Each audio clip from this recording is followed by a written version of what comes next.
It was a typical morning when Lyra, the alien woman from the distant planet Zeros, arrived on Earth for her diplomatic mission. She had been chosen by her people because of her advanced knowledge of other civilizations, and her job was to study the humans and their strange customs. However, despite all her research, there were still many things about Earth that Lyra did not fully understand. Her spaceship landed softly in a quiet field on the outskirts of a small human town. As soon as the ramp lowered, Lyra stepped out into the Earth's atmosphere for the first time. Her skin shimmered with a pale blue glow under the sunlight. Her tall, slender figure towered over the humans she would meet. Though she looked different, she had learned over the past few months how to communicate with them. Her first human interaction was with a soldier named Jake. He had been assigned as her guide for the day. He was tall, with short brown hair and a friendly face. He greeted her with a smile, a little nervous but eager to help. "Welcome to Earth, Lyra," Jake said, offering her a hand. "I'll show you around and answer any questions you have." Lyra looked at his hand for a moment, unsure of what to do. On her planet, physical touch was rarely used in greetings, but she recalled that humans often shook hands. Hesitantly, she reached out and grasped his hand. It felt warm and strong, a strange sensation that she wasn't used to. "Thank you," Jake, Lyra said, using the translation device that allowed her to speak their language fluently. "I look forward to learning about your world." Jake smiled. "Great. First, let's go to the town center. There are some local shops and cafes. Maybe you can get a taste of Earth's food." Lyra followed Jake as they walked through the town. She marveled at the human structures, with their strange buildings and moving vehicles. The smells of food, the sounds of chatter, and the colorful advertisements around her filled her senses. Everything was so different from what she knew. As they walked, Lyra couldn't help but overhear bits of conversations from the humans passing by. Some of the words were familiar, but others were strange. She had studied the human language thoroughly, but some phrases still puzzled her. "Did you hear about the latest gossip? That couple's into some interesting stuff," one human woman said to her friend. Jake chuckled at something one of the local kids shouted. "Ah, kids these days. They say the craziest things." Lyra furrowed her brow. "Interesting stuff? What does that mean, eh?" Lyra's ears perked up at the mention of the word doggy style. She had never heard it before, but the way it was said made her think it was something important. It sounded like a kind of ritual, maybe something that humans did as a form of entertainment or competition. Jake, noticing that Lyra was looking curious, smiled awkwardly. "Ah, don't worry about that. It's just a phrase humans use. You don't need to know what it means." But Lyra, with her analytical mind, couldn't shake the thought. What could doggy style mean? Was it some kind of strange ritual? Did humans have some sort of tradition involving dogs? She had heard that many humans kept animals as pets, and perhaps this phrase referred to some sort of ceremony involving animals. After all, she had seen images of dogs and humans together, and sometimes dogs acted in ways that were unusual. Later that evening, Lyra went back to her quarters in the research building where she was staying.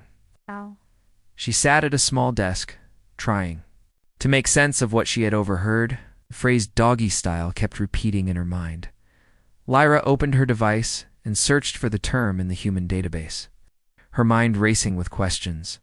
She read through various articles, but they all seemed to contradict each other. One article mentioned that doggy style was a way humans described certain pet behaviors, while another described it as something entirely different. Some sources didn't even make sense to her, speaking of it in terms of human interactions that seemed even more confusing. Her confusion grew. Could it be some sort of strange human game, like a contest to see who can act like a dog? She wondered aloud. Or maybe humans transform into dogs during it. The thought of humans turning into dogs made her feel even more curious and puzzled. She couldn't understand how this could be part of Earth's culture, but she knew that humans were often unpredictable. Lyra decided she had to find out more. She couldn't rest until she knew the truth behind the strange phrase. Tomorrow, she would ask Jake about it. She would get to the bottom of this doggy-style mystery. No matter what it took, the next day, Lyra woke up early with a sense of determination.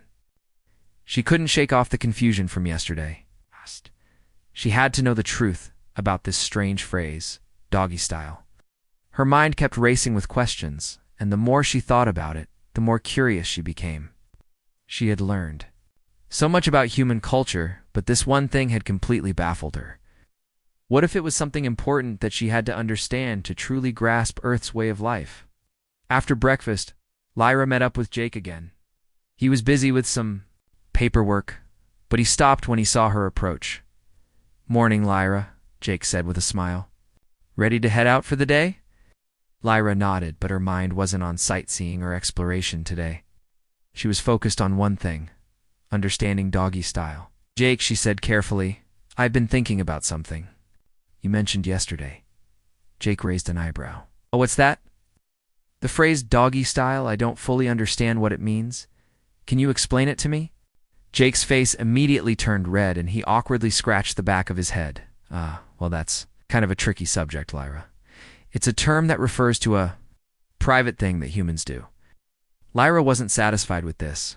"Answer, private thing? What does that mean? You mentioned it in passing yesterday, but it sounds like it's very important. Is it some kind of game? A competition? Or perhaps a ritual? I want to understand." Jake now looked completely uncomfortable, but he realized that he owed Lyra a more detailed explanation. "Well, I guess it's a term for something people do in a relationship. It's not a game or a ritual, it's just part of how humans express themselves with each other in a way that's intimate." Lyra still didn't quite get it. "But why is it called doggy style? Why use the word dog in it? Does it involve humans becoming like dogs, as I first thought?" Jake froze for a moment, his face turning even redder. He wasn't sure how to explain it properly, but he knew he couldn't leave her in the dark. No, it doesn't involve becoming a dog.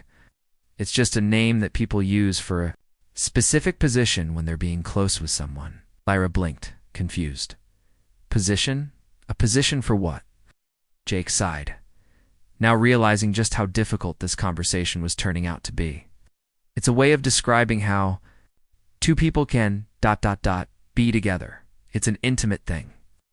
But it's not something that happens all the time. It's just a part of some relationships. And it's not something everyone does either."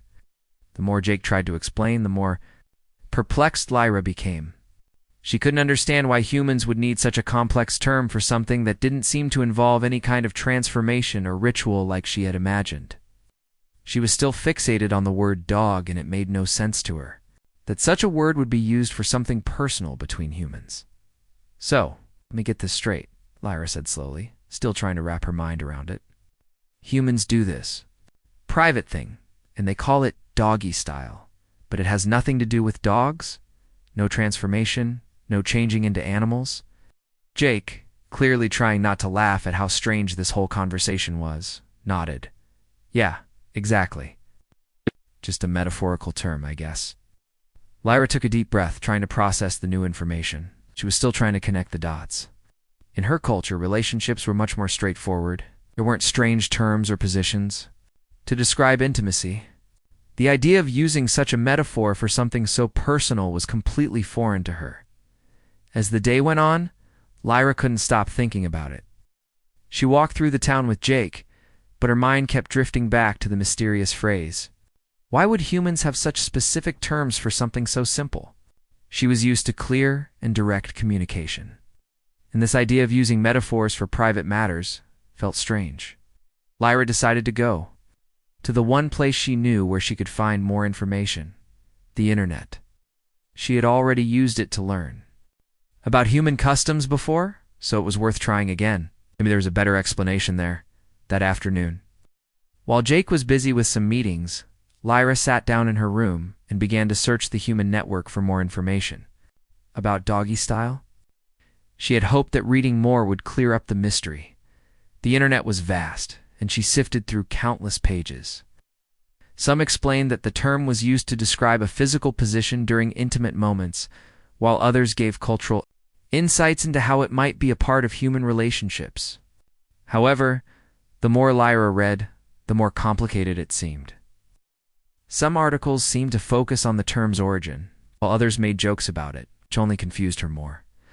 Lyra even found videos demonstrating the concept, but she quickly shut them off, realizing they were far more graphic than she had expected. She wasn't sure how humans could be so casual about such personal topics. After hours of searching, Lyra closed her device with a frustrated sigh. The information was overwhelming, and nothing seemed to make sense. She now understood that Doggy style was not about tea, transforming into a dog, but she couldn't fully grasp why humans would use such a term for something so important. Why not just call it what it was, instead of using a strange metaphor?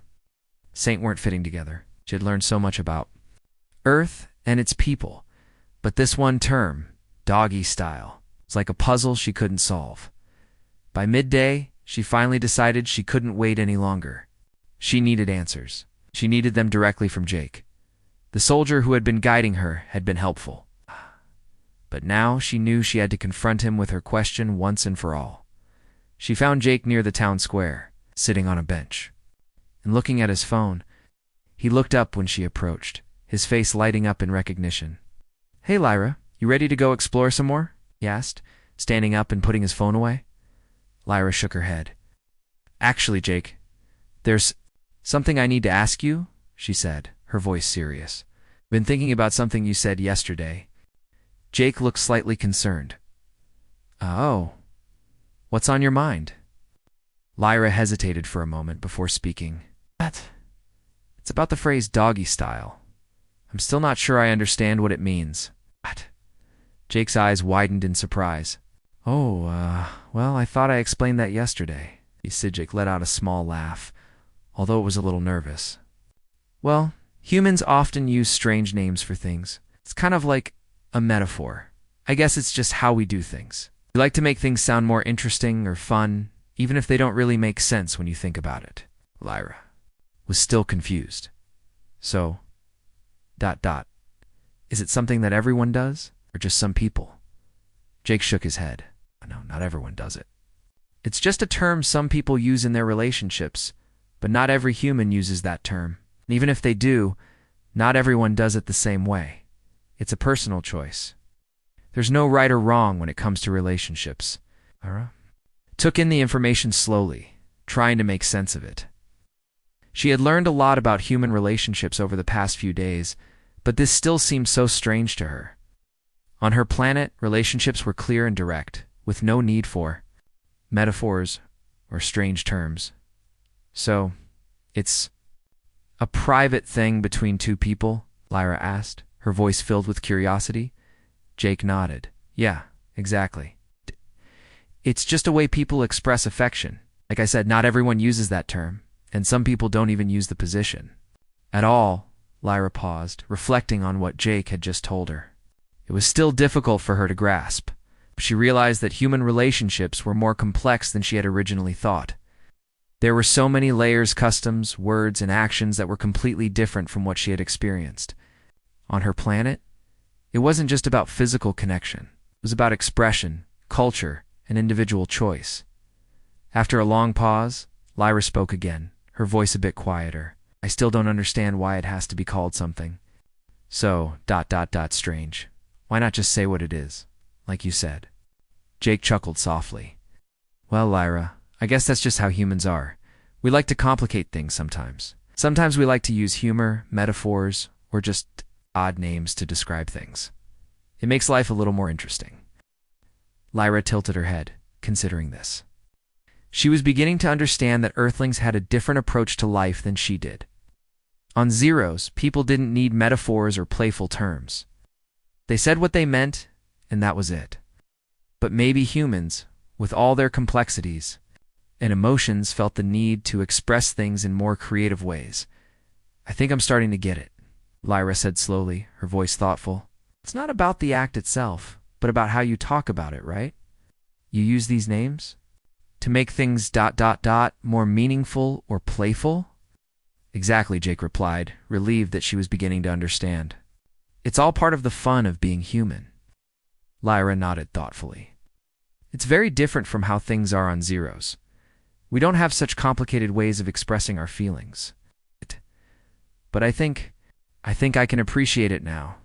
It's just another part of what makes Earth and its people unique. Jake smiled, glad that Lyra seemed to be accepting of the explanation. I'm glad I could help. I know it's a weird topic, but I think you're starting to get a better understanding of us humans."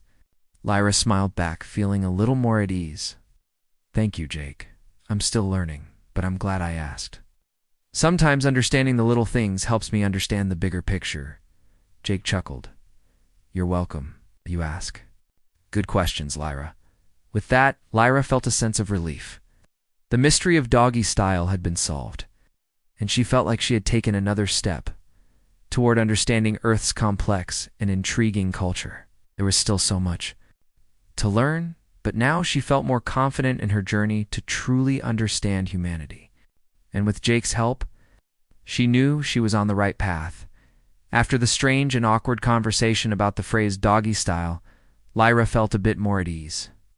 She had learned something new about Earth, but there were still many questions left unanswered about human culture. She wanted to understand more. Jake, sensing her curiosity, suggested they attend a local cultural exchange event. He thought it would be a fun way for Lyra to see more of the human world and meet a few people. The event was being held in the town square, a bustling area filled with food stalls, local artisans, and people from different cultures. Lyra was eager to learn more, but she had no idea how strange things would get. As they arrived at the event, Lyra was overwhelmed by the vibrant atmosphere. The air was filled with the smells of cooking food, and the sounds of laughter and chatter echoed in the square. This is where humans share their traditions and cultures, Jake explained as they walked through the crowd. People from all over the world come to show what makes their culture special. Lyra nodded, her eyes scanning the many booths set up for the event. Each booth represented a different culture, and the displays were full of colorful decorations, food, and strange artifacts. There were also performances scheduled throughout the day. She was excited to see what human culture had to offer. Maybe this would help her understand the strange customs she had encountered, including the one with the metaphorical phrase. They walked over to a stage where a group of dancers were performing a traditional human dance. The dancers wore elaborate costumes, spinning and twirling in a way that looked both graceful and energetic. Lyra watched, fascinated by the energy and precision of their movements. Humans, it seemed, loved to express themselves through movement, just as they did with their words. "That was incredible," Lyra said. "Once you take so much energy and emotion in their movements. How do they do it?" "It's just part of human culture," Jake replied. "We use dance to express how we feel. It's our way of connecting with others." Lyra was still impressed.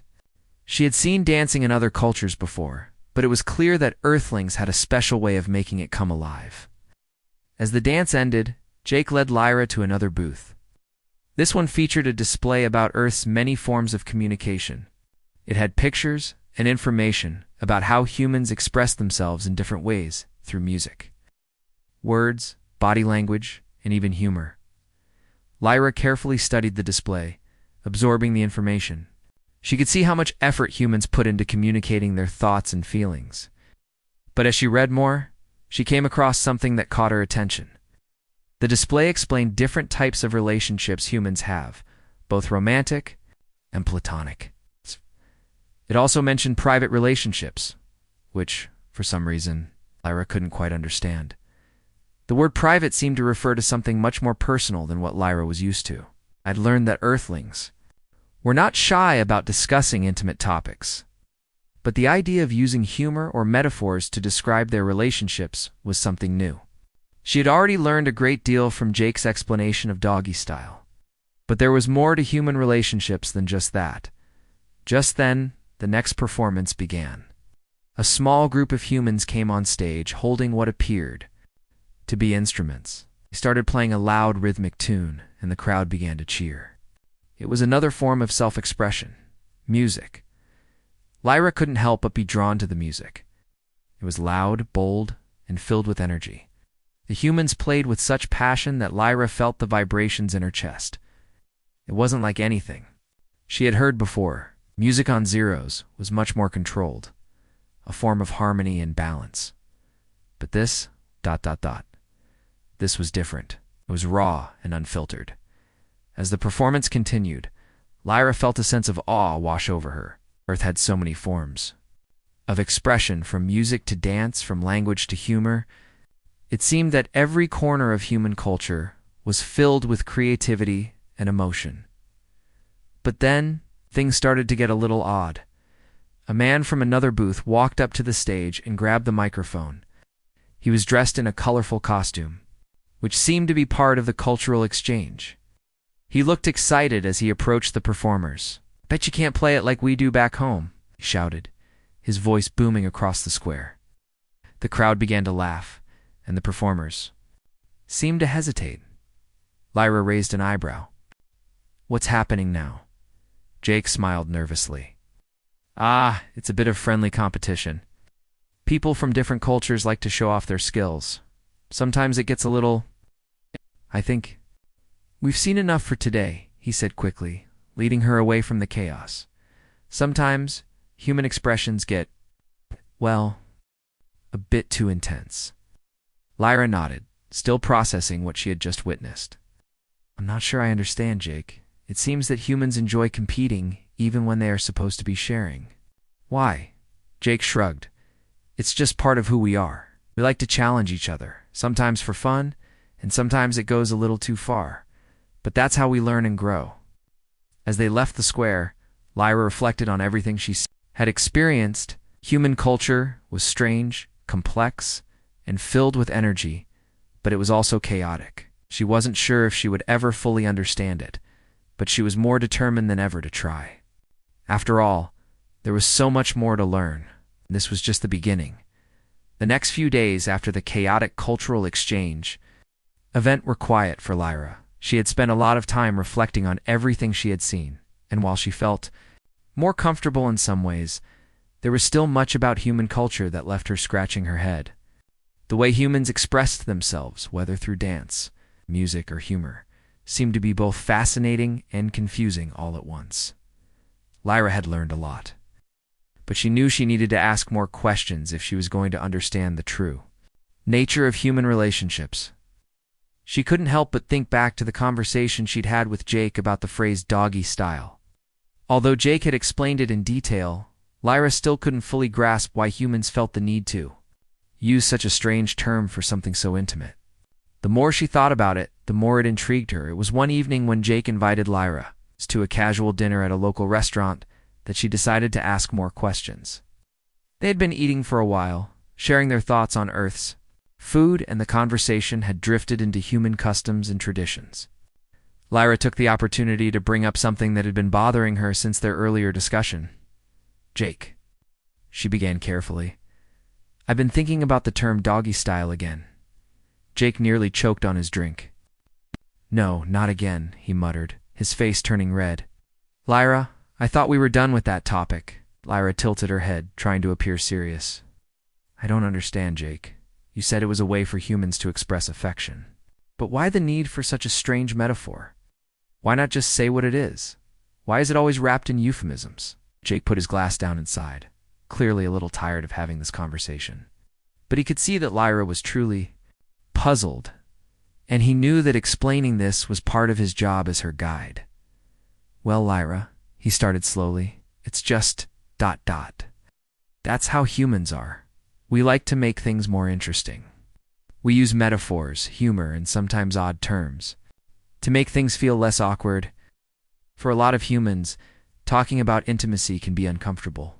So, using a funny or strange term like doggy style makes it feel less serious." Lyra listened intently, processing his words. She had never considered that humans might find it uncomfortable to talk about their most private matters. Zeros. People were very direct about everything. There was no need for euphemisms or metaphors. People simply expressed their feelings without worrying about making it sound funny or less serious. So, it's not about the position itself, or even about being playful, Lyra asked. Narrowing her eyes, Jake shook his head. Exactly. It's about how we make it easier to talk about something personal.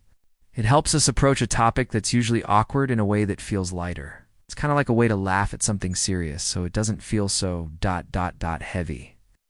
Lyra thought about this for a moment. Humans seem to take something intimate and make it feel more casual, less burdened by the seriousness that often came with such topics. On Zeros, there was no need for this lighthearted approach.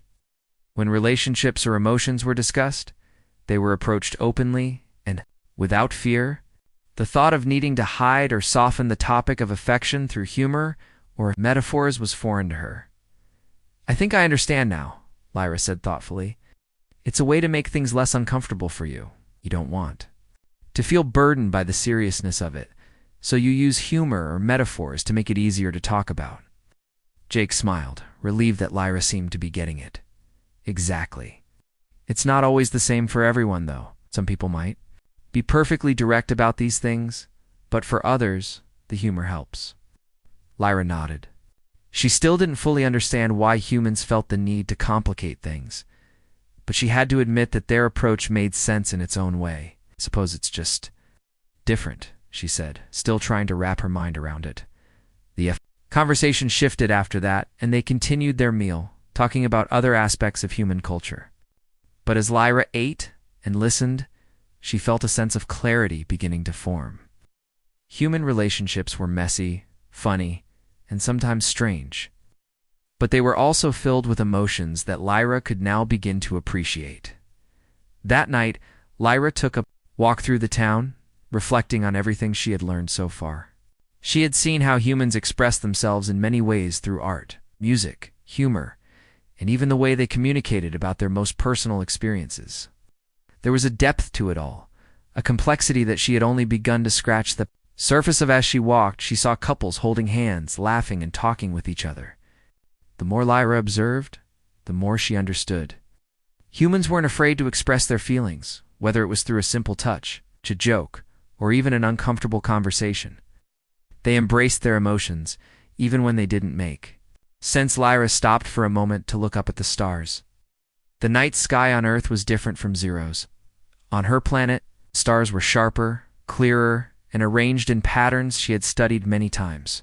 But here, the stars seemed scattered, more distant and mysterious. They didn't follow a clear path, much like the humans who lived beneath them.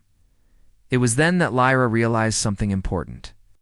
Understanding humans wasn't just about learning their words or their metaphors. It was about understanding how they felt, how they connected with each other, despite the missenses of their emotions. The more she thought about it, the more she realized that perhaps Earth's complexity wasn't a challenge to be solved, but a beauty to be appreciated. The next morning, Lyra felt a renewed sense of purpose. She wasn't just here to learn about human customs and strange terms. She was here to understand the heart of what made them human. And as complicated as it might seem, she was beginning to see that their way of living, with all its complexities and contradictions, was something truly worth understanding. Lyra walked back to the research building, ready to take on the next challenge. She knew that Earth had more to offer than she could ever have imagined, and she was eager to explore it further. As she approached the door, she smiled to herself. Human culture was a puzzle, one that she was determined to solve, piece by piece. Lyra woke up the next morning with a sense of excitement and curiosity. She had spent the past few days trying to understand Earth's complex culture and human relationships. While some things were still confusing, she felt like she was getting closer to understanding the people of this strange planet. There was so much to learn, but she was beginning to see how their emotions, expressions, and ways of life all connected in a way that made sense to them. Jake had become a helpful guide, answering her questions and offering insights into human culture. But Lyra had begun to realize that there were things that only experience could teach her. She had learned a lot from books and conversations, but the true essence of Earth's culture could only be understood through living among the people and experiencing it firsthand. As she sat by the window looking out at the busy streets below, Lyra made a decision. She would spend the next few days in the town, observing human interactions, speaking to more people, and trying to immerse herself in their world as much as possible. There was still so much to discover, and she was eager to dive deeper. The first stop on her journey was the local marketplace. It was bustling with energy, as vendors sold everything from fruits and vegetables to handmade crafts and clothing. Lyra was amazed at the variety of goods and the friendliness of the people. She walked from stall to stall, looking at the colors, the smells, and the sounds that filled the air. It was an experience unlike anything she had seen before. She stopped at one stall where an elderly woman was selling jars of honey. The woman smiled warmly at her as she approached. "Would you like to try some of our honey, dear?" the woman asked in a friendly tone. Lyra hesitated for a moment. She had never tasted honey before, but her curiosity pushed her forward. "I would like to try, yes," she said, interacted with each other. Whether they were friends, family, or strangers, there seemed to be a constant flow of communication. People smiled at each other, greeted each other with kindness, and exchanged small but meaningful gestures. Like holding open a door or helping someone carry a heavy bag. Lyra had noticed this behavior before, but now it seemed even more significant. These simple acts of kindness and politeness were a fundamental part of human culture. They weren't just expressions of affection or friendship. They were part of what made people feel connected to each other. Lyra couldn't help but admire the way humans were able to express so much with so little. Later that day, Lyra joined Jake for a walk in the park. They sat on a bench by a peaceful pond, watching as people passed by, some walking alone, others with friends or family. The park was a place of quiet reflection, a contrast to the busy marketplace. The calmness of the surroundings seemed to bring out a different side of the humans, she observed. There was a sense of peace and contentment in the air, as if the people who came to the park were able to escape the hustle and bustle of daily life. If only for a moment, Jake seemed to sense her mood. "The park is a place where people come to relax," he explained. "It's where we find a little peace in the chaos. Sometimes, humans just need to stop and breathe." Lyra nodded, appreciating the simplicity of it. It wasn't just about the place, it was about what it represented. Humans needed moments of quiet, just as much as they needed moments of excitement and activity. It was another layer of their complexity of balance between the fast-paced world they lived in and the need for peace and reflection. As the evening approached, Lyra and Jake sat in silence, watching the sunset. The sky was painted in shades of pink, orange, and purple, and the soft breeze carried the sweet scent of flowers. For a moment, Lyra felt at peace. She had been so focused on understanding the intricacies of human culture that she hadn't taken time to simply experience the beauty of Earth. "Jake," she said softly, breaking the silence, "I think I'm starting to understand. Humans are different, but they're also very similar to us in some ways." Jake smiled, pleased by her words. "What do you mean?"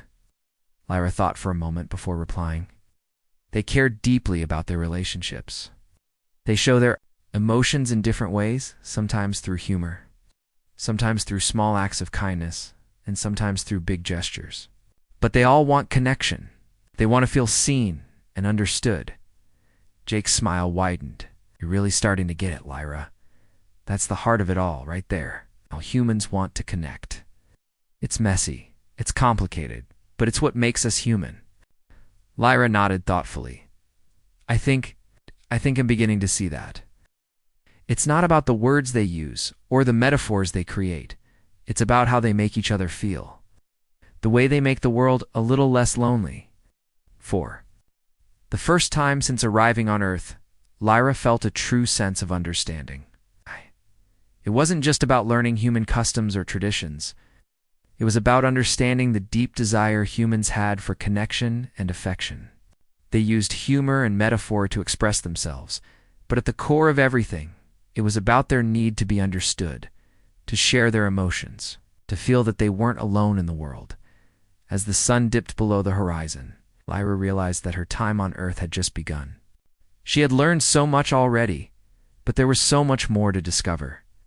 Humans were strange, complicated, and often confusing, but they were also beautiful in their own way. And Lyra was eager to continue her journey, learning more about the people who called this planet home. The days passed, and Lyra's understanding of Earth and its people deepened. She had learned about human relationships, their customs, and their unique way of expressing emotions. Every day brought a new experience, a new opportunity to observe, learn, and grow. But despite everything she had seen and understood, there was still one person who stood out the most in her journey. The human soldier named Jake. Jake had been her guide from the very beginning. He had helped her navigate the complexities of human life, explaining things that were strange and unfamiliar to her.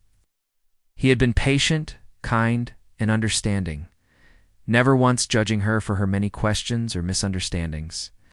In a way, Jake had become her connection to Earth, the person who helped her bridge the gap between her world and theirs. As time went on, Lyra found herself looking forward to the moments she spent with him. Whether they were exploring the town, discussing human culture, or simply sitting in silence, she felt a sense of comfort when he was around. He had shown her that humans, despite their differences, were capable of great kindness and understanding. He had taught her more than just facts about Earth. He had shown her the heart of what it meant to be human. One afternoon, as they sat together on a bench in the park, Lyra looked at Jake and smiled. "You've been a good friend to me, Jake," she said softly. "I don't think I could have understood Earth's culture without you." Jake, who had been watching a group of children playing nearby, turned to her with a smile. "I'm glad I could help. You've learned a lot already. Honestly, I've learned a lot too. It's been interesting to see Earth through your eyes." Lyra paused, considering his words. "You've been kind to me from the start. I know that humans often seem complicated, but you've made it easier for me to understand. I appreciate that more than you know."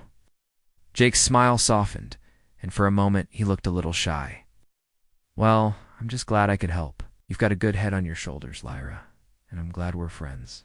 The word friends struck a chord with Lyra. Friendship was something she had read about before, but she hadn't truly understood its meaning until now. On Zeros, relationships were often defined by duty, respect, and obligation. Friendships, while valued, were not as complex as they were on Earth. But with Jake, Lyra had come to understand that friendship was more than just mutual respect.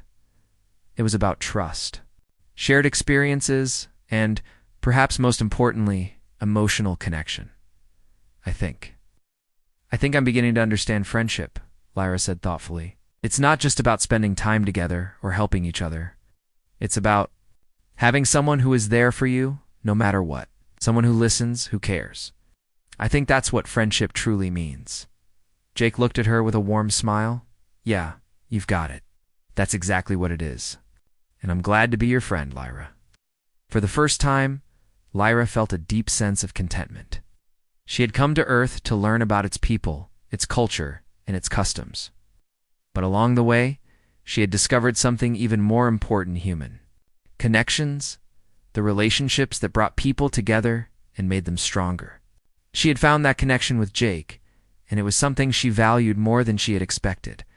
As they sat together, watching the sun begin to set, Lyra realized that her time on Earth had changed her. She had come to understand the complexity of human emotions, the importance of connection, and the beauty of friendship. But she had also learned something about herself. She had learned to open up, to trust others, and to appreciate the simple moments of life. Earth had given her the gift of understanding, and through that, she had found a sense of belonging she hadn't expected. "Jake," Lyra said quietly, "thank you for everything. For your kindness, your patience, and your friendshipping." The town was quiet now, the streets lit by soft streetlights. They walked side by side, enjoying the peaceful atmosphere. For a moment, there were no questions, no confusion, just two friends walking together, comfortable in each other's company. Lyra realized that this, more than anything else, was what made Earth so special. It wasn't just the customs or the strange phrases. It was the people, their ability to form deep, meaningful connections with one another. Despite all the complexities and misunderstandings, as they walked, Lyra looked up at the sky. The stars were shining brightly, just as they had on Zeros. But now they seemed a little less distant, a little less strange. Earth had become a little more familiar to her, and she felt a sense of peace she hadn't expected. "Jake," she said, her voice filled with gratitude, "I think I found what I was looking for." Earth isn't just a place to study, it's a place to experience, to connect, and to grow. Jake smiled, looking up at the stars as well. I'm glad you found that, Lyra, and I'm glad we've had this time together. You've made Earth a lot more interesting. Lyra laughed softly.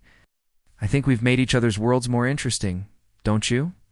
With that, they continued their walk, their friendship growing stronger with each step.